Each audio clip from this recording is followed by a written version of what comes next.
We're so glad you've joined us on the ERLC podcast to explore how the Bible addresses important cultural issues pertaining to life, religious liberty, marriage and family, and human dignity, and how we can walk in wisdom for God's glory and for the flourishing of our neighbors.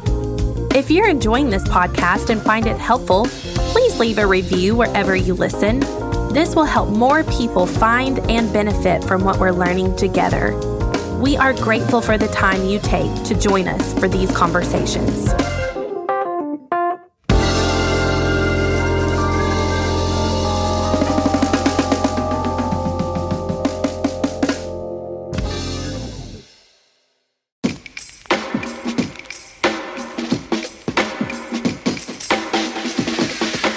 Welcome to the ERLC podcast, where our goal is to help you think biblically about today's cultural issues. I'm Lindsay Nicolay, and today we're continuing our series focused on our work in Washington, D.C.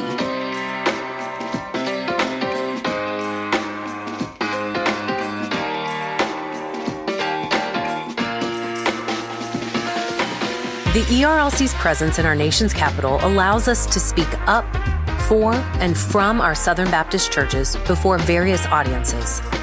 More specifically, we're able to interact with the executive branch of our federal government, advocating for policies that positively affect issues Southern Baptists care about, and pushing back against harmful policies that violate our biblical convictions. To help us better understand the executive branch, why Christians should care about this part of our government, and how organizations interact with it is Rachel Morrison. Rachel is a fellow at the Ethics and Public Policy Center, where she directs EPPC's Administrative State Accountability Project. As an attorney, her legal and policy work focuses on religious liberty, healthcare rights of conscience, the right to life, non-discrimination, and civil rights.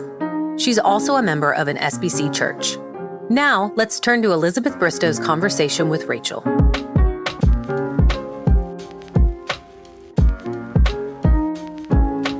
Rachel, thanks for joining us today. Thanks for having me. My first question is, why should Christians care about what goes on in the executive branch of government? And what are various elements that they should be aware of? Well, I think the obvious answer for why Christians should care is because what happens at the executive branch in the federal government will affect them. It could affect their businesses, their jobs, their daily life. It could affect their churches.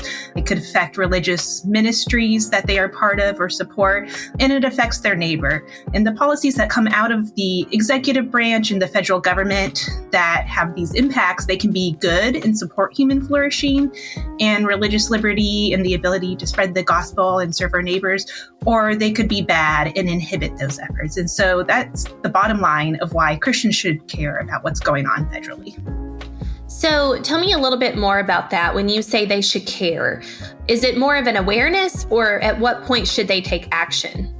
I think it's both. It's important to both know what's going on, because if regulations are affecting you or affecting others that you care about or the church, it's important to know that. And it's also important to promote good policies and to oppose bad policies that are inhibiting religious liberty or promoting things like abortion that we do not support.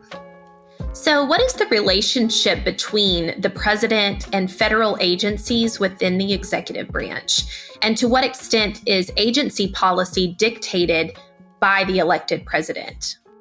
That's a great question. So the president will set the policy for the executive branch, and this often comes through executive orders that are directing federal agencies to promote certain policies and to issue certain types of regulations. And it also comes through the secretaries and the other political appointees that the president puts into the various agencies that are then implementing the policies throughout those agencies and the various aspects that they are in charge of.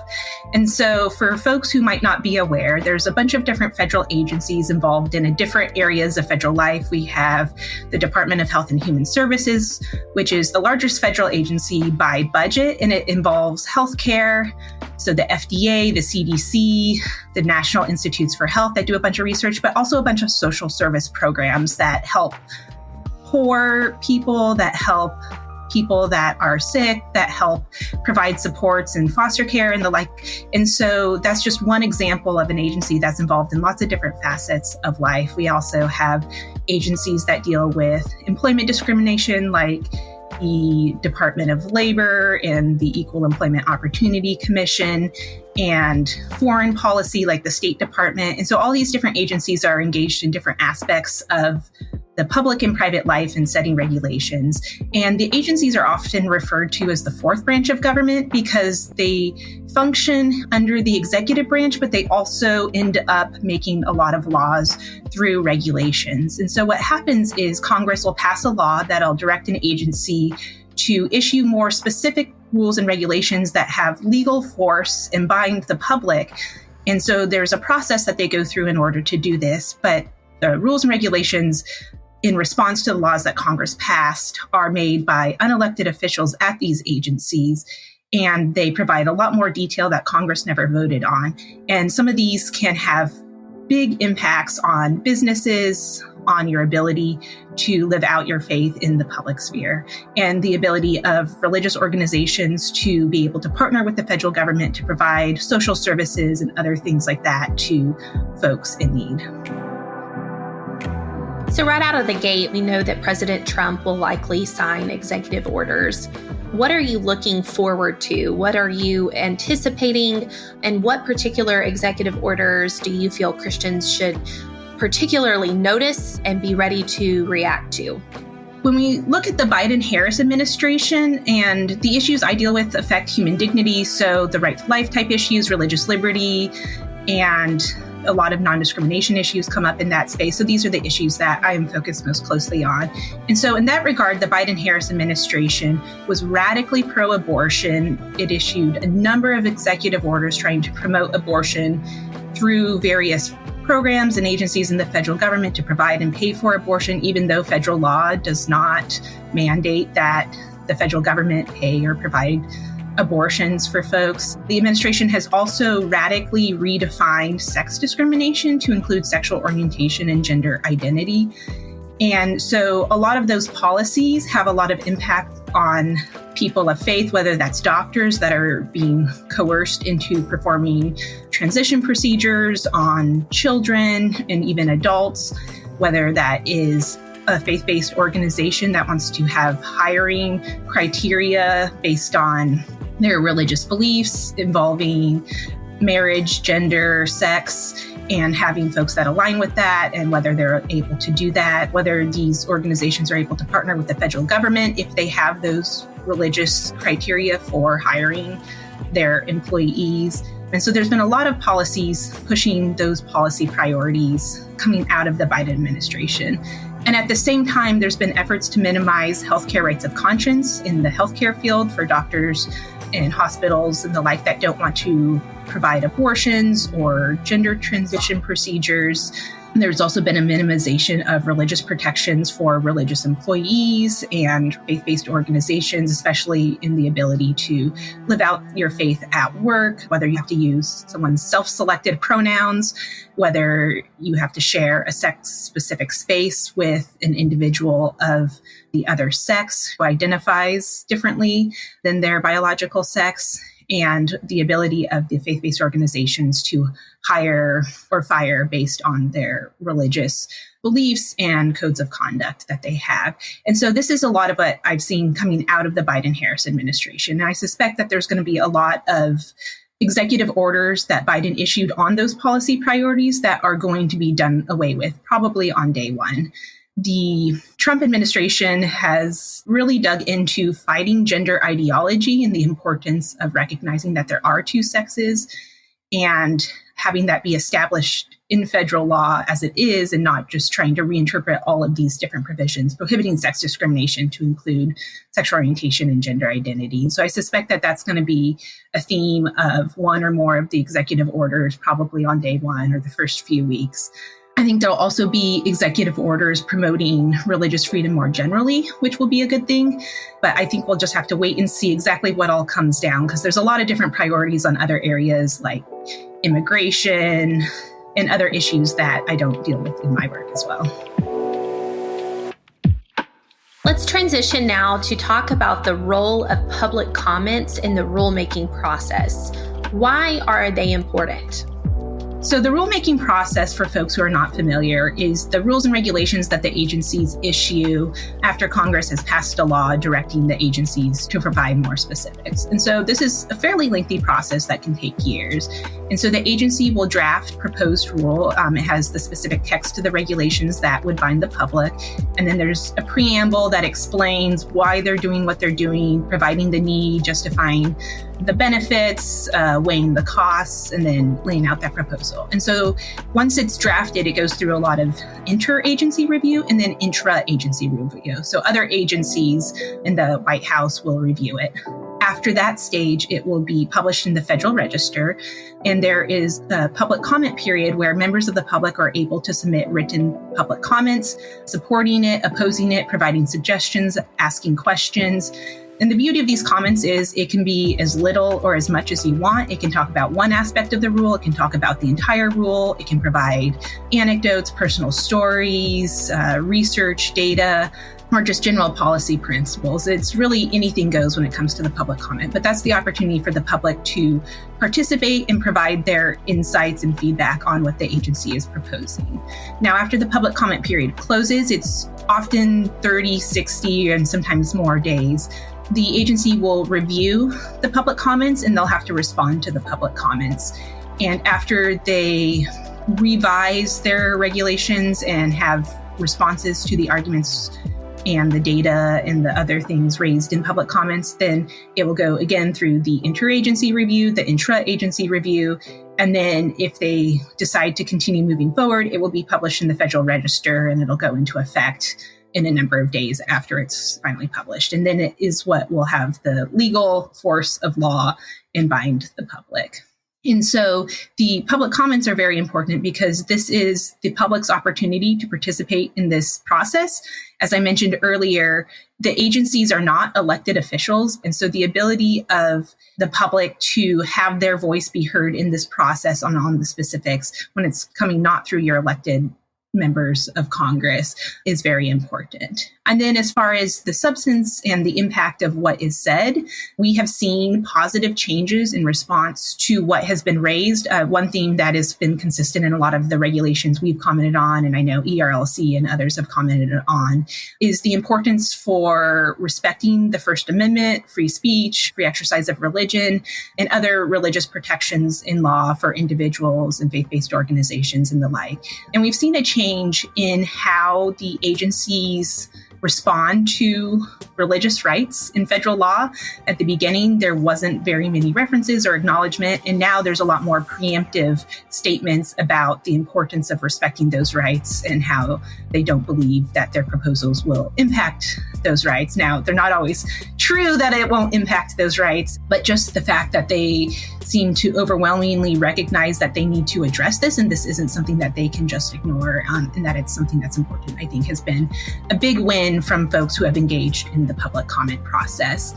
Now, some other reasons why folks might want to engage is the folks at the agencies don't necessarily understand how these rules and regulations will impact you in your daily life or impact your business. They're not working where you're working or in your community. And so this is the chance to provide that insight that they might not have when they're deciding on how to regulate. We've also seen the importance of public comments when it comes to laying the groundwork for litigation to challenge bad rules and pointing out some of the arguments. If you don't raise it during the public comment process, then you can't raise it in litigation later. And so that's been an important part of the process to support litigation that challenges some of the bad proposals that have come out. And it also lays the groundwork for future good rulemaking, and the concerns raised in public comments, even if they're ignored, because an agency doesn't have to agree with your arguments, they just have to respond to it, and it has to be reasoned decision making. So there's no guarantee that whatever you say will then happen. And it's not like it's a vote where if you have more comments that say we don't like it and less comments that say we do like it, then they have to go with the majority. They just have to respond to what is said. But it lays that groundwork for rulemaking in the future that would respect those comments. And so I focused a lot on, I think, opposing bad regulations and the impact that can have, because that's what we've seen a lot of out of the Biden-Harris administration. I suspect under the Trump administration, there will be a lot more opportunities to support good policy. And we did this under the Biden-Harris administration as well. There was a disability rule that provided protections for folks with disabilities in healthcare and ensuring that they receive equal access to treatments and things like that. And that was an example of good policy that we supported. There were some other aspects of that rule that we opposed, but it's not to say it's all or nothing in any one administration.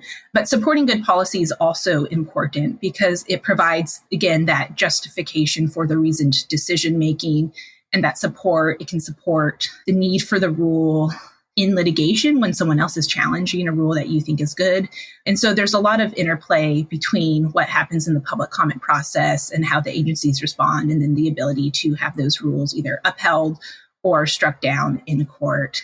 And then as a final note, I think it's also important because not everyone in an administration has the same policy priorities or might not understand or appreciate or respect religious freedom to the same extent.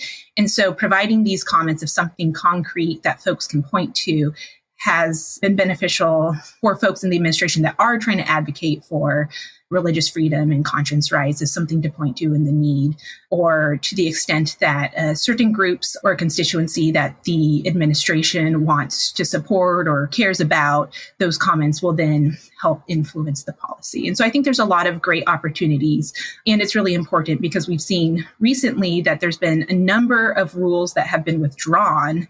And the number one reason they cite that they withdrew the rules, and these were rules that would impact religious freedom, they would promote abortion, they'd impose gender ideology. The number one reason that they withdrew these rules was concerns raised in public comments, and they weren't quite sure what to do with that. And so without those public comments, those rules could have easily gone through, and it wouldn't have made the agency consider those important and complicated aspects of what they were actually proposing on the ground. And so I think that is a big win for everyone who commented on those bad policy proposals, that the administration realized that it wasn't actually good and it wasn't something that they were going to be able to finalize and then probably uphold in court as well.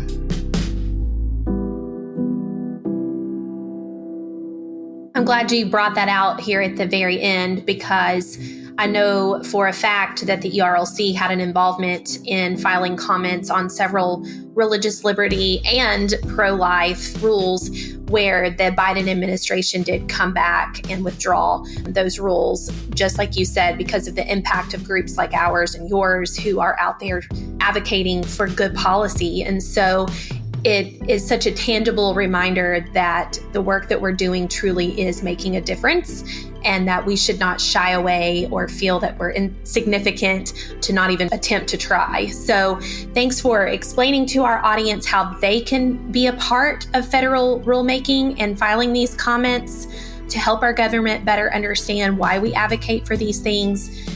Speaking of the ERLC's work, we like to think of our work in 4 main categories: life, religious liberty, marriage and family, and human dignity. And I know you said you work in the human dignity sector. And so as we look ahead at 2025 and various policies that the Trump administration might take up, what are you foreseeing as their top priorities on these issues that matter most to Southern Baptist and other conservative evangelicals? As I mentioned earlier, the Biden-Harris administration has tried to radically redefine sex discrimination to include sexual orientation and gender identity. And I anticipate that there's going to be a rollback of those regulations. A number of these regulations that have been finalized have been challenged in court. There's been injunctions on a number of them. But I suspect that there's going to be the formal withdrawal of those regulations and then new regulations to replace those. And so I think that's going to be a good thing, because there's been a lot of religious liberty concerns for faith-based organizations or individuals when it comes to these expansive non-discrimination requirements and what all is covered. And of course, non-discrimination sounds good, but when it means that you have to use biologically inaccurate pronouns, when you have to share sex-specific spaces with someone of the other sex, when you have to compete in sports with someone of the other sex, when an employer has to pay for insurance for a gender transition, or a doctor has to perform a gender transition procedure. These really matter. And if this is all coming through a sex discrimination framework that has been expanded to include sexual orientation and gender identity, then that's really problematic when there's not those protections. And I think it's also problematic because it's not just people of faith that have objections to, especially the gender ideology that's being pushed, but other folks have reasons that are not faith-based. And we would say as Christians that this isn't good for humans. And so it's not something that the religious folks over in the corner can kind of get their exceptions, but it's something that other folks shouldn't have to participate in or be a part of as well, regardless of whether their objection is based on religion or on medical or other reasons. So I suspect we're going to see a big change there. I also think that on the issue of abortion, the Biden-Harris administration has been radically pro-abortion, and the Trump administration is not going to be pro-abortion. Now, I don't think they're going to be as pro-life as probably I or you or other folks at SBC churches would prefer, but my colleague and I wrote a piece for the Wall Street Journal last year about how Trump's leave abortion to the states policy requires the federal government to actually get out of the business of abortion. And right now, the federal government is trying to provide abortion benefits. They're trying to force others to accommodate abortions. They're trying to pay for abortions and fund abortion providers. And even just getting the federal government out of doing all of those things and stopping the federal government from trying to push others to be involved in abortion. And then on the flip side, respecting the conscience rights of those who in the healthcare field and enforcing those protections that doctors and hospitals have would be a big win for life, even if it's not going steps farther in regulating abortion at the federal level, which I think would also take congressional action. And then there's constitutional concerns of whether it's the proper role of the federal government in various ways, but just getting the federal government out of abortion. And so I'm hopeful that the Trump administration will at least take steps to move towards more of a neutral, which would be a big win for life, even if it's not going to go farther or as far as many of us would like to see. So on those issues, I think that there is definitely going to be a lot of room for improvement in the new administration and movement going on. As a member of an SBC church in Northwest DC, I'm particularly pleased to see the ERLC engaging in these issues, other faith-based groups engaged, a lot of friends in the Catholic faith tradition, Jewish friends, and other Protestant denominations engage. And so I think while a lot of the concerns and priorities that we have is very similar to those other groups when it comes to respecting life or religious liberty and the like, there are distinctions, and it's important that SBC folks have their voice heard because it does affect, and it's something that I've been so pleased to see ERLC engaged. While we're excited to see everyone engaged, it's very close to my heart that ERLC and the community that I'm a part of also thinks it's important to engage. Thank you. Yes, we do represent a large body of believers who want to stand up for biblical values in the public square. So we appreciate you and your work that you do, and for the ways that we can partner with your organization on these issues that matter most. So thanks for joining us today. Thanks, Elizabeth. Great to be here. As you heard from Rachel, interacting with the executive branch of our government is essential because the policies they put forth affect our lives, our communities, and our churches. While some of the details of how this branch operates may seem mundane and arbitrary, understanding these processes gives us insight into how the ERLC's advocacy works and how you can get involved. A Southern Baptist witness before our leaders ensures we are able to share the hope we have in Christ, the goodness of His Word, and why His ways are best for our nation's flourishing.